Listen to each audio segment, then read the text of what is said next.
తెలంగాణకు మద్దతుగా Columbia university విద్యార్థులు ఇటీవల అమెరికాలో పెద్ద సంఖ్యలో నిరసనలు తెలిపారు. ఈ నిరసనలకు భారతదేశానికి చెందిన విద్యార్థిని రంజని శ్రీనివాసన్ మద్దతు తెలిపినట్లు అభియోగాలు నమోదయ్యాయి.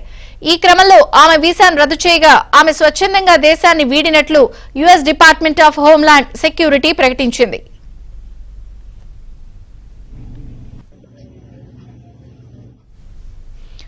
భారత్ కు చెందిన రంజని శ్రీనివాసన్ F1 విద్యార్థి వీసాపై అమెరికాలో ఉంటుంది. ఇటీవల జరిగిన నిరసనలకు ఆమె మద్దతిచ్చినట్లు అక్కడి అధికారులు ఆరోపించారు. దీంతో ఆమె వీసాను రద్దు చేస్తున్నట్లు US department of homeland security మార్చి 5న ప్రకటించింది. అయితే సిబిపి హోమ్ అనే యాప్ ను ఉపయోగించి ఆమె మార్చి 11న స్వచ్ఛందంగా దేశాన్ని వీడినట్లు DHS పేర్కొంది. అందుకు సంబంధించిన వీడియోను విడుదల చేసింది.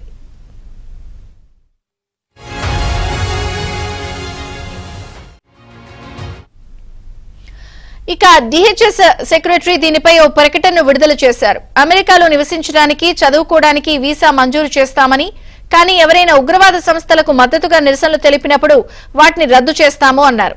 అలాంటి వారు ఈ దేశంలో ఉండకూడదన్నారు. ఇక DHS ఇటీవలే ఈ సిబిపి హోమ్ యాప్ ను ప్రారంభించింది. ఈ యాప్ లోని టూల్ ను ఉపయోగించి స్వచ్ఛందంగా దేశాన్ని వీడే అవకాశాన్ని కల్పిస్తోంది.